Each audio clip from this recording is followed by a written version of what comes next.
Hello everyone, कैसे हो आप सब।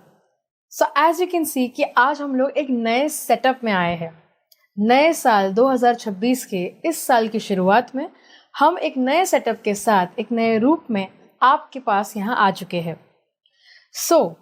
आज जो है हम चालू कर रहे हैं हमारी एक बहुत ही ब्यूटीफुल सी नई सीरीज, जहाँ पे हम कैमरा की सेटिंग्स, कैमरा की नॉलेज एंड कैमरा के फीचर्स के बारे में ज़्यादा कॉन्सेंट्रेट करेंगे। सिर्फ कैमरा तक ही ये बात सीमित नहीं रहती, चाहे वो लेंसेज हो, एडिटिंग हो, या फिर हमारे अलग अलग जो क्रिएटिव फिल्टर्स होते हैं, इफ़ेक्ट्स होती है, फोटोग्राफी में जो स्टाइल होती है, टेक्निक्स होती है, वो सभी के बारे में वन बाय वन हम उसके ऊपर भी डाइव करेंगे। आज का हमारा पहला टॉपिक, ये हर एक फोटोग्राफर के मन का सबसे चर्चित टॉपिक है एंड सबसे ज़्यादा जो हमें कमेंट्स आती है कि भाई हम कौन सा कैमरा लें, क्योंकि मार्केट में बहुत सारे कैमराज है, बहुत सारे ब्रांड्स अपने अपने हिसाब से मार्केटिंग करके नए नए कैमराज आपके सामने प्रस्तुत करते हैं। हम जो कैमराज को रिकमेंड करने वाले हैं वो ज़्यादातर वेडिंग फोटोग्राफर और सिनेमाटोग्राफर को फोकस करते हुए इस वीडियो में बताएंगे। जब भी हमें कैमरा खरीदना होता है, कुछ फैक्टर्स होते हैं जो हमें माइंड में रखने चाहिए। अभी हम लोग जो सबसे पॉपुलर कैटेगरी है वेडिंग की, वो है 1.5 लाख से लेके 3-3.25 लाख तक का। ये जो रेंज है, ये आप समझ लीजिए जहाँ पर भी शादियाँ हम लोग देखते हैं, इस रेंज के कैमराज ही यूजुअली वेडिंग फोटोग्राफर्स यूज़ करते हैं। थोड़े से प्रीमियम में जाना है तो 3-3.5 लाख तक चले जाते हैं, और अगर एक रेंज पकड़ना हो तो 2-2.5 लाख के आसपास सारे वेडिंग फोटोग्राफर्स इस रेंज में खास करके कैमराज खरीदते हैं। तो सबसे पहला तो पैसा आता है, प्राइसिंग आती है। एंड द सेकेंड फैक्टर जो कंसिडरेशन में आता है वो ये है कि कैमरा प्लस जो आप लेंसेज लोगे, एक्सेसरीज लोगे, वो सब मिला के आपका कितना बजट बन रहा है।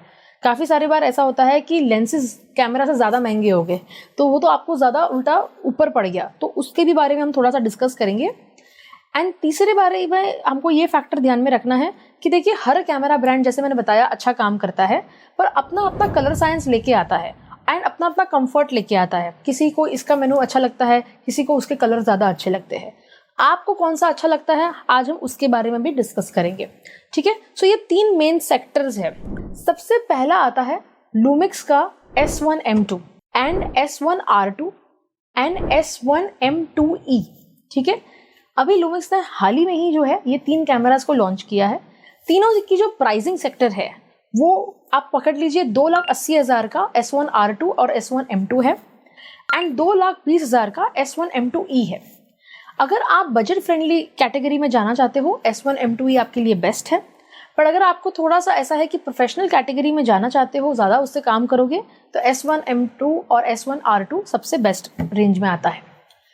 लूमिक्स मेरे हिसाब से एक ऐसा कैमरा ब्रांड है जो काफ़ी अंडररेटेड है। अंडररेटेड इस शब्द का मतलब ये होता है कि वैसे तो कैमरास बहुत अच्छे हैं पर इतने चर्चित नहीं है। मतलब कैमरा की क्वालिटी, कैमरा की प्राइसिंग बहुत अच्छी है, पर लोग उसको ज़्यादा यूज़ नहीं करते, या लोग उसके बारे में ज़्यादा जानते नहीं हैं। इसीलिए आज जो है सबसे पहले जो है मैंने लूमिक्स का नाम लिया। पहली बात तो इस कैमरा की स्पेशलिटी ये है कि ये आपको बहुत ही कम बजट में, मतलब 2-2.5 लाख के बजट के अंदर, 2.5 लाख के आसपास के बजट के अंदर आपको इसके अंदर 45 मेगापिक्सल का सेंसर देखने को मिलता है। S1R2 में आपको 8K की रिकॉर्डिंग अगर करनी है, मतलब 8K 25 FPS की रिकॉर्डिंग करनी है, वो इस कैमरा में मिलती है। दूसरा, आपको इसके अंदर जो है काफ़ी अच्छा डायनामिक रेंज मिलता है, मतलब हाइलाइट्स और शैडोज़ की जो रेंज है वो अच्छी मिल जाती है। कलर साइंस भी काफ़ी अच्छा है। आपको लूमिक्स के अंदर इतने सारे फीचर्स मिलेंगे कलर्स को सेट करने का, यहाँ तक कि हाइलाइट्स और शैडोज़ को कंट्रोल करने का भी आपको इसमें जो है मौका मिल जाता है। एंड काफ़ी सारे बहुत एडिशनल फीचर्स हैं जो आपको इसको यूज़र फ्रेंडली बना देता है। लूमिक्स के खुद के जो लेंसेज है वो सारे के सारे लेंसेज सेम वेट के हैं, तो अगर आप गिम्बल पे ऑपरेट करते हो तो ये सारे लेंसेज चाहे 85 mm हो, 50 mm हो, 24 mm हो, 16 mm हो, उनके पास काफ़ी रेंज है लेंसेज की जो आप इसके ऊपर लगा सकते हो। अगर आपको लूमिक्स टू लूमिक्स नहीं काम करना है तो लूमिक्स के ऊपर आप थर्ड पार्टी लेंसेज भी काफ़ी सारे ऑप्शंस मिलते हैं। जो भी L माउंट के लेंसेज है, L माउंट का जो भी कैटेगरी है वो सारे जो है लूमिक्स के ऊपर लग जाते हैं। तो अगर आपको बजट फ्रेंडली में जाना हो तो भी उनके पास एक पूरी लिस्ट है जहाँ पे आप बजट फ्रेंडली लेंसेज ले सकते हो। इसके आगे अगर हम बात करें तो इस कैमरा को मैंने लाइव वेडिंग में टेस्ट किया हुआ है। इसका इमेज स्टेबलाइजेशन काफ़ी अच्छा है। अगर हम एक वेडिंग में गिम्बल के बिना भी काम कर रहे हैं तो भी इसका जो गायरोस्कोप है उसके कारण अच्छा खासा स्टेबल वीडियोस हमें मिल जाते हैं। सो इसके बाद अगर हम लूमिक्स के दूसरे कैमरा की बात करें तो वो है लूमिक्स का S9। ये जो कैमरा है इसकी जो रेंज है वो 1,20,000-1,30,000 के आसपास है। तो अगर आपको बजट फ्रेंडली कैमरा लेना है तो आप ये ले सकते हो। ये कैमरा जो है खास करके वीडियोग्राफी के लिए, फोटोग्राफी के लिए, मतलब होती है फोटोग्राफी पर रिकमेंडेड है वीडियो के लिए, ठीक है। मेजरली इंटरनेशनल लेवल पे इस कैमरा को जो है व्लॉगिंग कैमरा के हिसाब से जो है मार्केटिंग किया गया है। बट मेरे हिसाब से 1,20,000-1,30,000 में एक फुल फ्रेम कैमरा मिलता है, बैटरी भी बहुत अच्छे से चल जाती है एंड कलर साइंस, शार्पनेस और जो सारे फीचर्स उनको देने चाहिए वो सारी चीज़ें S9 में दिया है। पोर्टेबल भी है, काफ़ी छोटा सा है। सो अगर आप सिनेमेटोग्राफी करते हो वेडिंग में, तो सिनेमेटोग्राफी करने के लिए अगर आपका बजट 2-3 लाख वाला नहीं है तो आप ये वाला कैमरा खरीद सकते हो। तो इसमें जो है आपको खासा जो है आपको प्रॉपर सिनेमेटोग्राफी हो जाएगा पूरी वेडिंग का एंड काफ़ी बजट फ्रेंडली ऑप्शन में आपको ये मिलता है, ठीक है। ये खुद हम पर्सनली इसको काफ़ी बार वेडिंग में यूज़ भी कर चुके हैं, काफ़ी अच्छे रिजल्ट्स अभी तक हमें मिले हैं। इसके बाद अगर हम बात करें तो दूसरा कैमरा जो दूसरी कैमरा ब्रांड का है वो है कैनन का। कैनन के 2 नए लेटेस्ट लॉन्चेस हुए हैं। सबसे पहला अभी जो लेटेस्ट लॉन्च हुआ है वो है कैनन का R6 Mark III एंड दूसरा जो लास्ट ईयर लॉन्च हुआ था, एग्जैक्टली लास्ट ईयर आया था, वो था कैनन का R5 Mark II। ये दोनों कैमरास की जो रेंज है, अगर आप R6 Mark III की बात करें जो R6 Mark II का सक्सेसर है, R6 Mark II काफ़ी चला मार्केट में, काफ़ी लोगों ने खरीदा उसको। अभी R6 Mark II के जो ड्रॉबैक्स थे ना, कुछ जो ड्रॉबैक्स हमें लग रहे थे, वो सारे जो है फीचर्स R6 Mark III में रिकवर कर दिए गए हैं।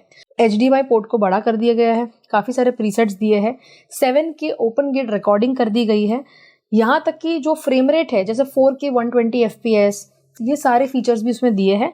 एंड मेन बात, जैसे हम लोग R5 Mark II के बारे में बात करें, R5 Mark II में भी ये सारे फीचर्स है। मतलब अगर आप R6 Mark II वाले हो और आपको नया कैमरा लेना है तो लास्ट ईयर सभी लोग ने जो है R5 Mark II ही लिया था।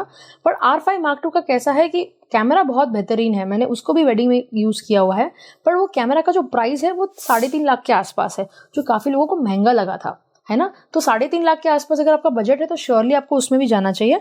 बट अगर आपको लगता है कि भाई इतना हमारा बजट नहीं है, हमें थोड़ा सा प्राइस कम में चाहिए, तो उसमें R6 Mark II बैठ रहा था, पर उसमें थोड़े से ड्रॉबैक्स थे, तो इसीलिए जो है यहाँ पे आ चुका है R6 Mark III। R6 Mark III 2,40,000 के आसपास पड़ता है। इसकी बैटरी भी बहुत अच्छी चलती है, काफ़ी सारे अच्छे फीचर्स दिए गए हैं एंड आई पर्सनली फील कि वेडिंग में आपका काम बहुत बखूबी, पूरी की पूरी वेडिंग में फोटोग्राफी, वीडियोग्राफी दोनों आप इस कैमरा से कर सकते हो। इसको भी मैंने लाइव वेडिंग में टेस्ट किया हुआ है। इसके बाद अगर हम बात करें हमारे तीसरे कैमरा ब्रांड के बारे में, वो है निकॉन। सो ये टाइम निकॉन ने बहुत इम्प्रूवमेंट किया है। मतलब अभी तक हम निकॉन को ना फोटोग्राफी के हिसाब से देखते थे, हम बोलते थे भाई कैनन ले या सोनी ले, हम निकॉन के बारे में सोचते नहीं थे इतना। भले ही निकॉन की कलर साइंस अच्छी है, सालों से मतलब हम कैनन, लूमिक्स, ये सारे कैमरा ब्रांड्स आए उसके पहले से निकॉन मार्केट में फोटोग्राफी में खड़ा हुआ है एंड उसका कलर्स बहुत अच्छा है। पर फिर भी लोग ना धीरे धीरे उससे थोड़े से परे हो चुके थे, क्योंकि उसमें वीडियो की जो टेक्नोलॉजी थी वो इतनी नहीं आई थी, और ये निकॉन खुद भी जानता है, ठीक है। बट अब निकॉन ने जो है काफ़ी इम्प्रूवमेंट कर दिया। रेड कैमरा के साथ जो है इन्होंने रेड को जो है अक्वायर किया। रेड जो एक बहुत ही चर्चित कैमरा ब्रांड है, उसको अक्वायर करने के बाद निकॉन ने जो है निकॉन ZR लेके आया है। एंड ये कैमरा का मेन बात, सबसे पहला पॉइंट जो मुझे फैसिनेटिंग लगा, बहुत ही आश्चर्यचकित में हो गई कि भाई इसका जो प्राइसिंग है वो 1,80,000 का है, मतलब 1,80,000 के आसपास है, तो काफ़ी बजट फ्रेंडली हो गया। दूसरा कि ये फोटोग्राफी के लिए नहीं है, मतलब आप देखो फोटोग्राफी कर सकते हो पर प्रोफेशनल परफेक्ट फोटोग्राफी के लिए नहीं है, ये वीडियोग्राफी के लिए है। तो वीडियो शूटिंग करना है, सिनेमेटोग्राफी करना है, उसके लिए है। पर 1,80,000 में एक फुल फ्रेम कैमरा, और मेन बात इसका स्क्रीन बहुत ही बड़ा लगा मुझे। कलर साइंस जो रेड और RE, उस लेवल के जो कलर साइंस है, रेड का जो पूरा लॉक फाइल है वो इसके अंदर आपको मिल रहा है। फिर उसके बाद निकॉन में उसमें 4K 120 FPS, 240 FPS full HD, ये सारे जो वीडियो के जितने भी अच्छे फीचर्स होने चाहिए वो सब कुछ निकॉन इस कैमरा के अंदर लेके आया है। काफ़ी compact but with big screen आपको ये मिला, एंड वो भी 1,80,000 में। ऑनेस्टली मैंने इसको कोई वेडिंग में यूज़ नहीं किया है, पर्सनली उसको मैंने यूज़ नहीं किया है, बट मैंने इसको एग्जीबिशंस में देखा था, क्योंकि हम इतने सारे एग्जीबिशन में घूमते रहते हैं, तो हम लोग ने पर्सनली काफ़ी सारे बार कैमराज को हम देखते रहते हैं भी क्या आया, हम बातचीत करते हैं, इसके ऊपर हम रील्स भी बना के डालते हैं। तो मुझे जब मैंने उसको वहाँ पे देखा, मुझे पर्सनली अच्छा लगा। फिर आप पे है, आप जाओ उसको टेस्ट करिए और आप खुद इसको एक्सप्लोर कर सकते हैं। इसके बाद हम बात करते हैं निकॉन के Z6 III के बारे में। ये भी कैमरा मुझे इंटरेस्टिंग लगा था जब हम एग्जीबिशंस में ही इसको देखा है मैंने। एंड Z6 III में मुझे फोटोग्राफी और वीडियोग्राफी दोनों के ऑप्शंस अच्छे लगे। मेजरली फोटोग्राफी के ऑप्शंस मुझे ज़्यादा अच्छे लगे। तो मेरा कहने का ये है कि अगर आप मेजरली सिनेमेटोग्राफी करते हो तो फिर आप ZR ले लीजिए, और अगर आप जो है ज़्यादातर फोटोग्राफी करते हो तो फिर आप Z6 III में जा सकते हो। Z6 III का लगभग मोटा मोटा जो बजट है वो 2-2.5 लाख के आसपास है। एंड ये जो अपना कैमरा है ZR, वो तो मैंने आपको बताया 1,80,000 के आसपास है। तो ये मेरे रिकमेंडेशन निकॉन के लिए है। इसके बाद हम बात करते हैं सोनी के बारे में। सोनी की जो यूज़र बेस है वो काफ़ी बड़ी है, काफ़ी लोग जो है सोनी यूज़ करते हैं। M4 बहुत ही सक्सेसफुल कैमरा रहा। आई थिंक जितने भी फ्रीलांसर्स थे, मेजरली जो फ्रीलांसर्स थे वो ज़्यादा, मतलब एक्सपोजर्स जो थे वो ज़्यादातर जो थे सोनी का M4 का कैमरा ही यूज़ करते थे। एंड मैं तो देखती थी ट्रेडिशनल वीडियोग्राफर हो, सिनेमाटोग्राफर हो, सब वही कैमरा लेके आते थे। एंड उसके बाद सोनी के M4 के बाद नया सक्सेसर उनका आ गया है, वो है सोनी M5।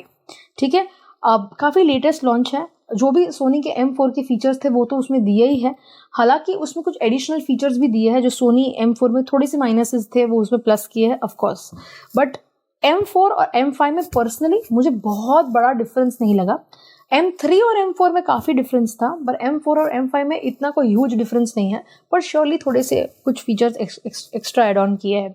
सो सोनी M5 एक नया कैमरा है जो आप सोनी अगर यूज़र हो तो उसमें जा सकते हैं। एंड पर्सनली मैंने FX2 को देखा था इसी ऐसी एग्जीबिशन में, हम लोग उसको टेस्ट कर रहे थे, जान रहे थे। FX2 अच्छा कैमरा है मेजरली वीडियोग्राफी के लिए, फोटोग्राफी के लिए नहीं। अगर आप फोटोग्राफी करना चाहते हो सोनी M5 में जाइए, एंड अगर आप वीडियोग्राफी करना चाहते हो तो फिर आप जाइए FX2 में। FX3 और FX30 उसके जो फीचर्स है वो सारे FX2 में भी दिए हैं। बहुत सारे वीडियो के अच्छे अच्छे फीचर्स, इंटरेस्टिंग फीचर्स, फोकसिंग के फीचर्स या रिकॉर्डिंग के फीचर्स, ये सारे जो मुझे पर्सनली थोड़े से नए और इंटरेस्टिंग फीचर्स FX2 के लगे। ये सारे हमारे रिकमेंडेशंस हैं कैमरा के हिसाब से। यही अभी लिस्ट चल रही है। आई थिंक पर्सनली 2026 सितंबर तक यही चलता रहेगा। देखिए एक चीज़ का ध्यान रखिए, सितंबर और अक्टूबर का ये जो महीना है वहाँ पे जो है कैमरा ब्रांड्स नए कैमरा लेके आते हैं, जहाँ पे आपको जो है अगर कुछ नई टेक्नोलॉजी लेनी है तो वेडिंग सीजन के एग्जैक्ट पहले सितंबर अक्टूबर के आसपास आपको श्योरली नए कैमरास देखने को मिलते हैं। बट अगर आप इस साल में लेना चाहते हो कैमरा तो सितंबर अक्टूबर तक, मतलब जनवरी से अभी तक सितंबर अक्टूबर तक यही सारे कैमरास आप देखिएगा मार्केट में चलते रहेंगे। आई डोंट थिंक कोई नया कैमरा आएगा बीच में, डायरेक्टली तभी ही आएगा। अगर आना होगा तो 1-2 शायद आएगा। तो कहने का ये है कि अगर आप अभी कुछ कैमरा लेने का प्लान कर रहे हो तो वेडिंग फोटोग्राफी के स्पेस में तो ये सारे कैमरास इस साल रूल करने वाले हैं। ओके, एंड कुछ रिकमेंडेशंस जो मैंने आपको स्टार्टिंग में वीडियो में बताया था, जो लोग बजट फ्रेंडली कैटेगरी में है, जो लोग नए हैं या फिर उनको 15-20 हज़ार वाली जो वेडिंग आती है, मतलब इतनी कोई बड़ी वेडिंग नहीं आती है, उनको क्या कैमरा लेना चाहिए 50,000 80,000 के आसपास की रेंज में। अगर मैं बात करूं, सबसे पहला लूमिक्स में आप S9 में जा सकते हो, 1,20,000 में अच्छा कैमरा है। दूसरा मैं अगर बात करूं तो वह है कैनन का R50V, नया कैमरा है, 1 लाख के आसपास, 1 लाख के अंदर आपको मिलता है। व्लॉगिंग कैमरा है वो, बट आप फोटोग्राफी वीडियोग्राफी अच्छे से कर पाओगे। निकॉन में Z52, मतलब Z52 जो उनका नया कैमरा आया है, Z30 तो हमने काफ़ी बार Z30 निकॉन का कितना यूज़ किया है Z30, और Z52 भी उनका अच्छा है। तो फोटोग्राफी वीडियोग्राफी अगर आपको करना है वेडिंग में, बजट में, उसमें जा सकते हो। नेक्स्ट है हमारा सोनी ZV-E10-2, एंड उसमें भी आप जा सकते हो। वो भी एक अच्छा व्लॉगिंग कैमरा है जो आप फोटोग्राफी वीडियोग्राफी में यूज़ कर पाओगे। सो ये हमारे टॉप रिकमेंडेशंस हैं। काफ़ी बार हम लोग ने इसको यूज़ भी किया है, काफ़ी बार हम लोग ने इसको एक्सपीरियंस किया है। आई होप आपके जो पैसे आप डाल रहे हो वो आपको घाटा नहीं जाएगा। एंड बहुत सारे कैमरा लाइन्स हैं मार्केट में, बहुत सारे देखते हैं हम लोग। पर्सनली मुझे लगता है वेडिंग में ये सारे सक्सेस जाएंगे। सक्सेस जाना अलग होता है और मार्केट में नए नए कैमरा आना अलग होता है, ठीक है। एंड हम लेंसेज के ऑप्शंस के बारे में भी डिस्कस करेंगे, अभी नहीं पर श्योरली आगे चल के उसके बारे में भी डिस्कस करेंगे। सो कमेंट सेक्शन में ज़रूर लिखिएगा आपको इसके बारे में क्या लगा। Thank you so much everyone, see you in the next video.